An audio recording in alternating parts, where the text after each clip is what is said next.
From News Channel 7, time for 7 First Alert weather. Speaking of steps, you know, some people when they walk outside have to watch your step. You're getting a little snow out there, especially in some portions around the Meridian area.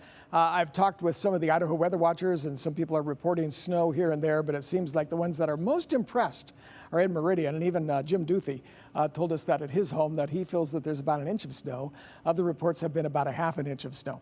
So that storm is pushing out tonight, as we talked about, here in the next hour or two, but I'll show you what we have on that. What I'm going to talk about now is all of the alerts that we have all around the area for the next storm coming in. This is the one for later tomorrow and into early Friday, and actually continuing through Friday. Like, for instance, right here, there's a wind advisory that's in effect that begins 5 o'clock tomorrow afternoon, continues through 11 o'clock for some gusts anywhere from 20 to 25 miles an hour, and possibly even gusts east of Boise as much as 50 miles an hour. It's going to be a windy evening for tomorrow. The same thing for Friday, so keep that in mind. Also, not just the wind advisory, but winter storm watches are out here in the blue area for some of the mountains. I'll show you how much snow. That's because of snow that's going to be coming into the picture. So here's the first part that we're seeing here in the Futurecast, which is predicting the inch. We haven't seen that here in Boise, but west of Boise, we've seen the inch of snow. After that, a cumulative going into the storm later tomorrow and early Friday. Look at McCall, look at Stanley. This is big snow for the mountains.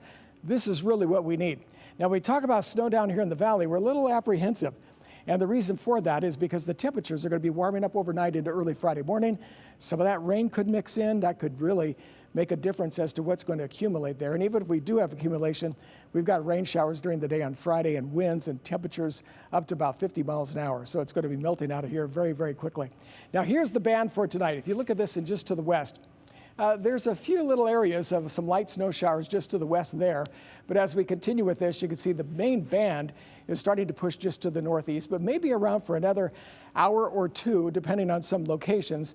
Even when you look down the valley all the way down to Twin Falls, and then you get up here to Boise, started out with some rain and then changed over quickly to snow.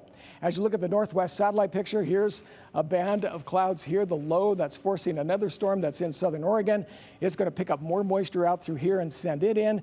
That's over the weekend, and next week we got a lot of moisture that happens to be coming our way, but that's a southwesterly flow. So look at these temperatures. I know you've been talking about that 40 degrees, but we're up around 50. It's coming in a bit for tomorrow's temperatures will be in the 40s for the Magic Valley, mainly the 20s around the central mountains, western mountains, high temperatures, not quite above freezing, but you can see it's there. And then down here in valley locations, look at those 47s. Yeah, 47 degrees, and you can see 45 degrees for the high temperature for Boise. 7-day forecast, you should look at this, the first alert weather day, which is late Thursday night into Friday because all the winds and everything we talked about. Also, you notice that there is a time change for this weekend. Don't forget that. But with the warmer temperatures, mainly rain next week. We're back with more in just a moment.